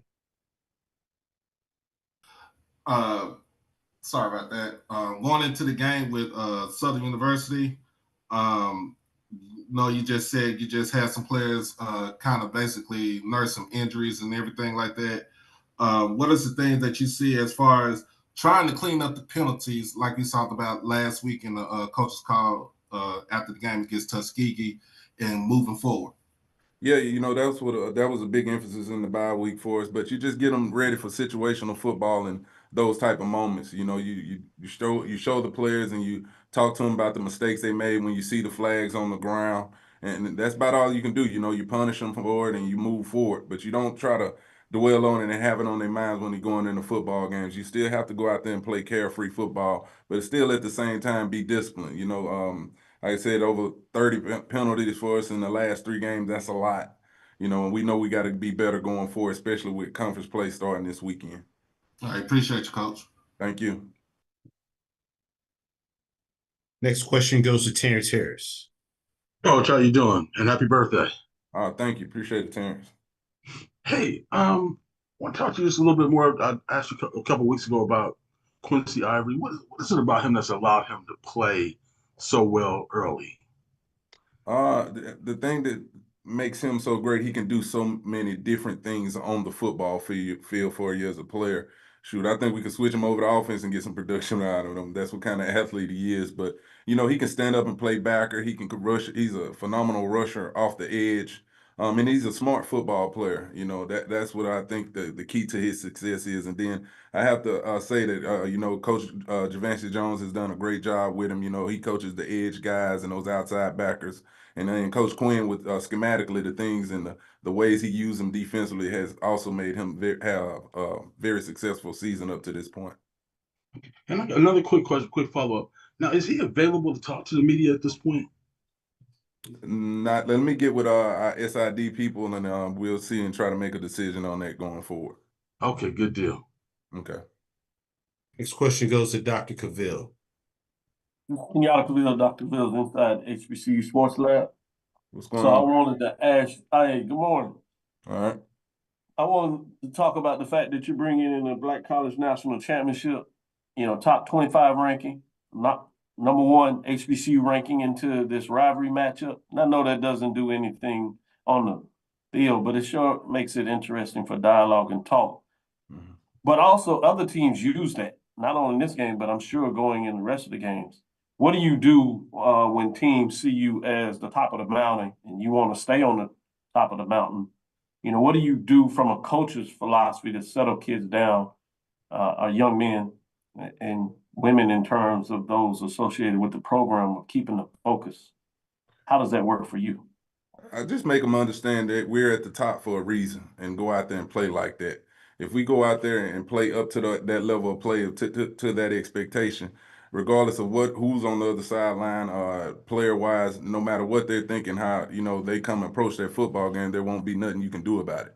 And that's what I talk to our team about. If we're number 1 team in the country, let's go out there and act like it. The end of football games is determined on how they want it to look. I tell our team that all the time. However you want this football game to look, it's on you got the guys in this locker room. But we understand the expectation. We understand what come with being number 1, ranked in the FCS. But if we play our level of play, no matter what team is on the other sideline or how hard they come at us during that football game, they won't be able to do nothing about it. So we just got to play and play at a high level in all 3 phases of the football game. Thank you, Coach. Happy birthday, and you are allowed to smile, Coach.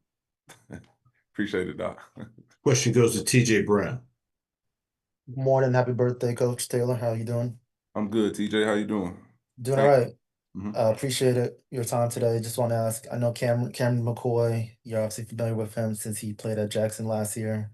I guess how you feel, I guess emotionally, getting ready to see him for the first time, and also obviously preparing in case he does play.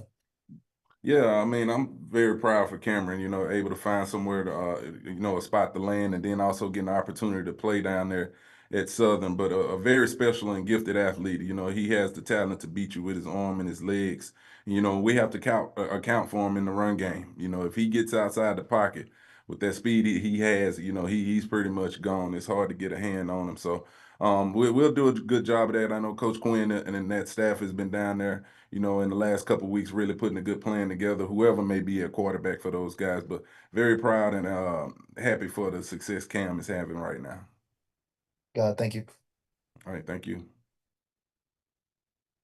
Question goes to Kyle Mosley. Hey, Coach. Happy birthday to you, sir. Thank you. How you doing? Good, good. Talk about your rushing attack, usually going on the road, and that can help stabilize an offense. And you guys had over 290 yards last week against Tuskegee. Mm-hmm.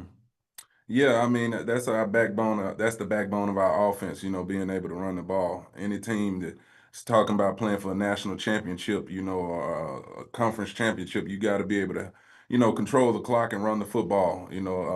We're a team that's built like that. We got some big guys up front that really play the game well. They're coached well by Coach Ramirez on the offensive line. Our running backs run tough. They're coached well by Coach Gallen over there, the running backs coach. But we like to sustain long drives. If you look at us from last year to this year, we're able to sustain some long drives, give our defense a rest. And you talk about playing it around late November and October. Those are the teams those teams that are having success. I guarantee you they're able to run the football. No matter what defenses how many guys they put in the box, they're still able to generate, 5, 10, 10 plus yard runs. So that's something we hang our hat on here. People know we're going to do it, and we're going to come out there and make a commitment to running the football. Okay. And have you resolved your quarterback situation at this time? I don't think we really have a situation. We got 2 guys that can play. That's a great situation. So we're in great position right now at the quarterback position. All right. Thank you. All right. Have a good day. Coach, we are actually over your time, but we got Charles Bishop that raised his hand, so we got to let Chuck in here. Yeah, you got to let Chuck in. How you doing, Coach? What's up, Chuck? How you doing, man? Quick happy birthday to you. I wanted to ask this question. A player like Kelby Givens is one of the more disruptive players, not just in this conference, but in the country. But any special attention that you guys really have to look at with regards to dealing with Kelby Givens? Just like you said, he gets special attention. You got where number 1 is on the football field. He played well in both games. We played against him last year. He's playing well this year. Truly a guy that has the ability to play on the next level, Chuck. So if you're not following Kelby Givens where he is on the football field, I guarantee you're not having a lot of success offensively, because he can impact the game defensively at the defensive end position. So we'll keep an eye on him, and be conscious of where he's lining up at on the football field. I know Coach Miller be putting him in some different situations, trying to find some matchups for him. He's that caliber of player. So all respect to that young man, the way he plays the game from me. Thank you, Coach. Appreciate your time. All right. Thank you. Coach, as always, we sincerely appreciate your time. Look forward to speaking to you again next week, and happy birthday. All right. Thank you, guys. Everybody be safe. See you next week. Thank you. All right. We now go over to Prairie View A&M and Coach Jackson. Once again, if you do have questions, please utilize the raise your hand feature to get your question in the queue. With that being said, happy to be joined by Coach Jackson with Prairie View A&M. Good morning, or good afternoon, Coach. Good afternoon. Sorry about my camera not being on. We just finished the State Fair Classic press conference, so we're here. Absolutely, Coach, and we just appreciate you taking time to join us. We know it's a busy day of media interaction with you, so we do appreciate the time. Coach, if you could start us out with an opening statement recapping your team's most recent outing versus Northwestern State. Yeah, man, we played Northwestern State this past weekend. Really felt like we started in the right manner. Even though we gave up 7 points to start the game, I thought our team's focus was a little bit different. I thought we played faster than what I had seen us play. We ended up getting in a back-and-forth battle with Northwestern State, which they were coming off 2 Power 4 teams playing. So the people don't understand the speed of the game when you're coming off playing those opponents. They actually play faster. And so I was glad our guys were able to match and exceed that and pull out a victory at home. Probably made it a little bit closer than what we wanted to at the end with just some hiccups. But ultimately, we've been in a lot of close games this year. And for us to pull it out at home to get our first home win this year was really big for us in our program. Appreciate those opening comments, Coach. We've got over 8 questions, I believe, now in the queue. So please limit your questions on this first round to 1 initial question. If we've got time, we'll work our way back. First question goes to Wayne Cartwright. Coach Jackson, good afternoon to you. So obviously you guys did really, really well running the ball this week. 356 yards led by 180 with Chase, and then also Lamaje had 104 and 2 touchdowns on the ground. Also Tevin Carter too. So with this running game, do you think that the way you guys are running this ball, do you think that this is something that you guys can hang your hat on moving forward? Do Do you see yourselves sustaining this level of running effect moving forward, even into this week? Yeah, well, good afternoon to you too, Wayne. And yes, we want to. Certainly, everybody stands up when they get jobs and they talk about the year and they talk about they want to be able to run the football. But we want to be one of those teams too. We want to run the football as much as we can. And I think what you saw Saturday night is ultimately what the defense gave us, we took. And then we had some guys make a lot of plays. You talked about Tevin. Tevin made a great play, made a dude miss. We had talked as a team about we were struggling to make guys miss. And I thought Saturday night we made guys miss with different people. And so a coach told me a long time ago, you achieve what you emphasize. We emphasized it all week in practice, practiced it, and it showed up on Saturday night. And actually, we believe we left some yardage out there. And Chase left some touchdowns out there. He had 180 yards, but he didn't have any touchdowns. And so anytime you're averaging 10 yards a carry and no touchdowns, we want to make sure we get the ball in the box. But if you're asking, do we want to continue this? Absolutely. I don't know a coach that wouldn't say they want to run the ball as much as they can, but we do understand people are going to start loading the box up when you see a number like that, and we're going to have to throw the box back open. All right, Coach, good luck in that State Fair Classic down there in Dallas. Thank you. Next question goes to Perry Daniels. Good morning, Coach. Good morning. Coach, so State Fair Classic, you're going against Grambling.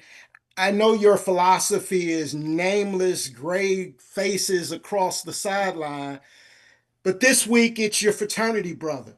Yep. Talk about that program and what you've seen on film in that team. Yeah, first of all, I got a lot of respect for Coach Joseph and his career. Talking about a guy that's been the head coach in Nebraska when we don't get those opportunities. And his family is kind of like the Bowdens. There's a Joseph everywhere in football on every level. And so we certainly have a lot of respect and admiration for his career and what he's done. And when you cut the tape on, you see what he's doing at the football program. Those guys are 3-1. Their only losses to Ohio State. The quarterback is playing at a really high level. I really like their receivers. I think those guys can run, and it's going to present some challenges for us. Defensively, their defensive coordinator has always been sound and attacked you properly, as we would say. Everywhere he's been a defensive coordinator. And so I haven't had a chance to watch all the special teams tape yet. I'll do that on the way back today.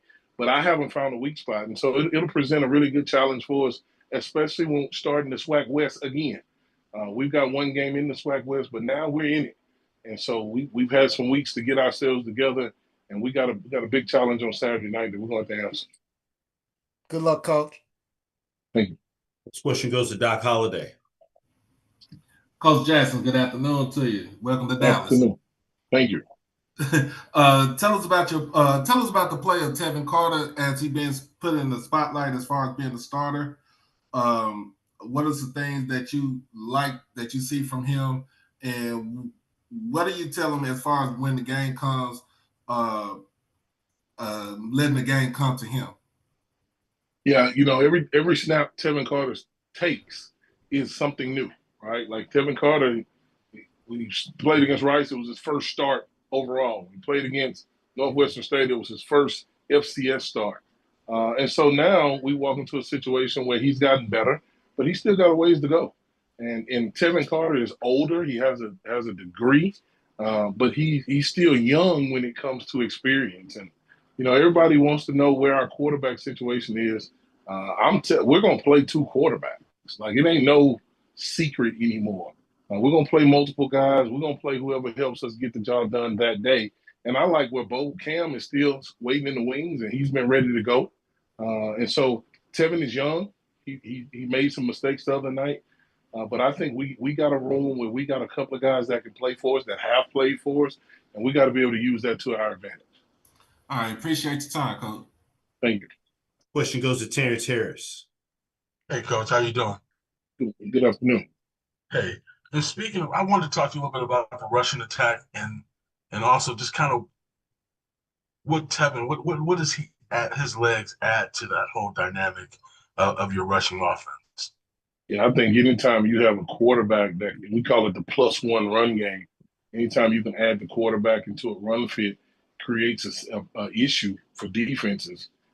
Seeing that my whole career as a defensive guy, you always cut the tape on and want to know if the quarterback can run. Is he a scrambler or is he a pocket passer? And if he can run, man, you got some issues on your hands, because that means he can get himself out of bad situations. And in addition to the +1 run game with design runs. And so he provides that, but our rushing attack has to be that with or without him. We want to be able to run the football. Our rushing attack they would have rushed for over 200 had Tevin Carter not even been there that day. And so we want to make sure we're doing that. If you look at places that we've been, the rushing attack has always been good for us. And it's taken us a little longer in the season to get it going. But hopefully now we can be consistent with it and not just be a one-hit wonder from Saturday night. Okay, thanks. Next question goes to James Hill. Hey, Coach, I hope you and everybody in your program are well. Talk a little bit about this State Fair Classic, Grambling and Prairie View. This is a big deal, 100 years. This is a special game. Yeah, Mr. Hill, I just got off a stage where I was blown away with the amount of history, the amount of pageantry that goes into this game. I've never attended the game. Last year I watched the game after we played. I sat on the couch and watched 5 overtimes of Prairie View beating Grambling last year. And so to be here in the moment right now, special. Man, you talking about a guy like Eddie Robinson, sat up on the same stages, talked about the same game, and that's one person we aspire to be like. And so I think it'll be a really good game for our fans and for our alums, but it is a really big game for us. And it like Coach Joseph just said on the stage, it determines who can talk about the West. We're up 1 in the West right now because we opened up with 1, but they're a really good football team, and so we got to battle it out. And how the West was won comes to mind because it goes through both of these institutions, and we're excited about getting our opportunity in front of what we believe is going to be a really large crowd, and in sunny South Dallas on Saturday night. Thank you, Coach. Have a great week. You too. Coach, know you're traveling. We'll try to wrap it up quickly with 2 final questions. First one goes to Dr. Cavill. Kenyatta Cavill, Dr. Cavill's inside the HBCU Sports Lab. Yep. I was going to talk a little bit about the history, but you went into it, so I'm glad that you got there. So I want to talk about your defensive side of the ball. Against your FCS competition, they're giving up an average of 24 points a game. Can you give some overall thought in terms of how your defense is coming along and your expectations of how that looks in this particular matchup? Yeah, 24 is a little bit too much for us. We like to be 17 or less. We feel like under 17 or less gives us an opportunity to win every game. So we're trying to find a way to cut 7 or more off of there. And it starts with explosive plays. We've let some explosive plays happen. There was a 3rd and 15 in the game the other day. It's just off the safety's fingertips. We're sitting in a set and a coverage, and he threw it off his ear. We thought he should have picked it, and ended up falling in the guy's hand, and he scored a touchdown. We've got to eliminate that. If we can eliminate that, the pass in the back of the end zone against UTRGV, the pass interference that led to a touchdown against Texas Southern, if we can eliminate those things that led to touchdowns, then we'll be right where we want to be. And it all starts with stopping the run, not allowing them to get rhythm in the run game. But I'll tell you this too, Doc, it starts with our special teams unit. We've struggled a little bit on kickoff. We've had to go fix those issues. I think we got a good plan for it this week, and we got to make sure that we start in the right position. If you look at those FCS games you mentioned, if we start in the middle of the field on the plus side, we give up a touchdown. If we start backed up behind the 30, we don't give up a touchdown. So it's really simple on how to fix it based off the data that we have, and we've got to do a really good job as coaches to put them in that position. Thank you, Coach. Good luck this weekend. Look forward to the matchup. Thanks, Doc. Last question goes to Charles Porter. Yeah, Coach, real quick, congratulations on a great win over the weekend. Everybody in Waller County that's got some purple is wearing it on yesterday in commemoration for the Panthers. I tell you, that 75 vehicle motorized brigade that brought the Panthers in was great on Saturday. Everybody's talking about the running back room, and you've been talking about it. They get straight A's this weekend. Tell us how you were able to keep those guys encouraged and keep those guys energized throughout the whole game. I mean, they were great the whole game. Yeah, I think, those guys love each other, and that's a team deal for us. And it starts with the seniors that were here. And those guys have done a really good job of incorporating our brand of football in through the rest of the team. If the guys that were here will buy in, normally the new guys go, okay, if they like it, we'll jump into it. And I've been very impressed with the way our team has went about uh, merging our culture together and getting those things handled internally in the locker room. And so I think you saw that from the running back room. The one thing I really like about those guys is Chase Bingham at the post-game press conference talked about how he couldn't wait till Lamage. He was happy for Lamage. Lamage wanted Chase to be there. They wanted Brandon Campbell to get in the mix. He kind of had a small injury, so we held him. And they complement each other. I think that's fair by their coach, Coach Fed. And they do a really good job offensively. Coach Buck trusted them, and those guys were able to perform at a high level. Now, the key is going to be, can you be consistent? Can you do it again? Or are you a one-hit wonder? And we talk about that as a football program. And so we look forward to this week to seeing what they can do, because we know Grambling State's going to have a really good plan. Yeah, real quick too, Coach. Defensively, Trevor Randall was great with 14 tackles, and Sterling Roberts also, they did a great job on Saturday. Yeah, no, those two guys are two older guys. Sterling was with us about Austin. Trevor came over from Louisiana Monroe. He's a good tackler. I think we got him in the right position. Good luck this week, Coach. Thank you. Coach, sincerely appreciate your time. Sorry for going over. Look forward to speaking to you again next week. Thank you. Go Panthers. Yes, sir. Thank you. All right, we're going to wrap it up with Coach Joseph with Grambling State. Once again, if you do have questions for Coach, please utilize the raise your hand feature to get your question in the queue. Please wait to be acknowledged asking your question. With that being said, happy to be joined by Coach Joseph. Good afternoon, Coach. How you guys doing? Doing great, Coach, and thank you for taking time out of your schedule to join us. We know you are having a busy day with the press conference. Coach, if you could start us out with an opening statement, just recapping your team's most recent victory this past week, Coach. Well, just a tough outing. We had to fight to the end. You had to play 60 minutes. We always talk to the boys about focus and finish and blocking out the noise and not looking at the scoreboard. We did a great job complimenting football. We complimented football, and we had a great time. Just working as a group with the coaches, and we didn't have that last year where we worked together as coaches. But this year we worked together as coaches. We was able to pull it out. So I take my hat off to my players and to my coaches, who did an excellent job to fight back after a 14 nothing deficit, fight back and win that football game. Appreciate those opening comments, Coach. First question goes to Wayne Cartwright. Hey, Coach Joseph, hope the blood pressure has come down after Saturday. And last week.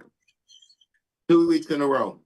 Yeah, so my question for you this week is, obviously you guys are getting ready to start SWAC play, and you guys are getting ready to play a rival. But a rival that ran for 356 last week. So just the way you guys are preparing this week, how much is rush defense at the how important is rush defense, or is it like the number one focus of your preparation this week on defense against Prairie View? Absolutely, because people have success running the football on us. So we like Coach Jackson said, we also have to fix some things in our defensive box.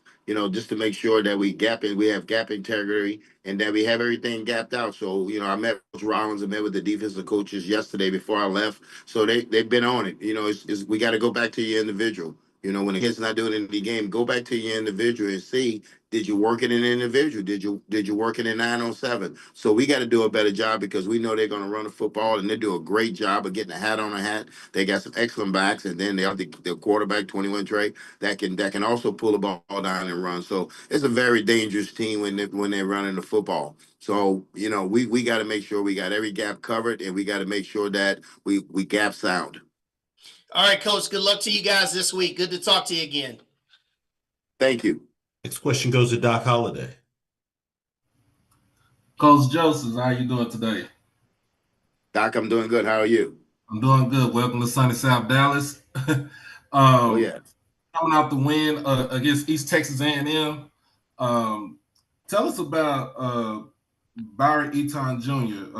And what he brings to you as a true freshman on your team. Well, he's a Dallas kid. He played quarterback in high school, so we brought him in there. We wanted to redshirt him and get some more pounds on him. But he has a high football IQ. but he was a running quarterback in high school. And we thought when he got him here that, hey, let's watch him and see if he can play running back. If not, maybe he can play defensive back. But the first time he touched the ball, he showed us that that's what he can do, and that's his natural position. And Brian Eaton's a pro. He's a pro, but he's a tough-nosed kid out of Dallas. He's got a high football IQ because of the quarterback background, and he wants the ball every play. He wants the ball every play, and I tell him, I said, I'm going to run you 20, 25 times when I have to. If not, we got to do this by committee. But he's a great kid that we love, that we happy that we have. We redshirted 21 of them last year. And they all back and they all playing this year. And he was one of the 21s, was a very talented freshman class. But Eaton can't do anything but just get better. I just hope I have enough money to keep him. I remember watching his dad play football and basketball here in Dallas. But thank you for your time. Go ahead and get your turkey leg out there. Hello? Thank you for your time, Coach.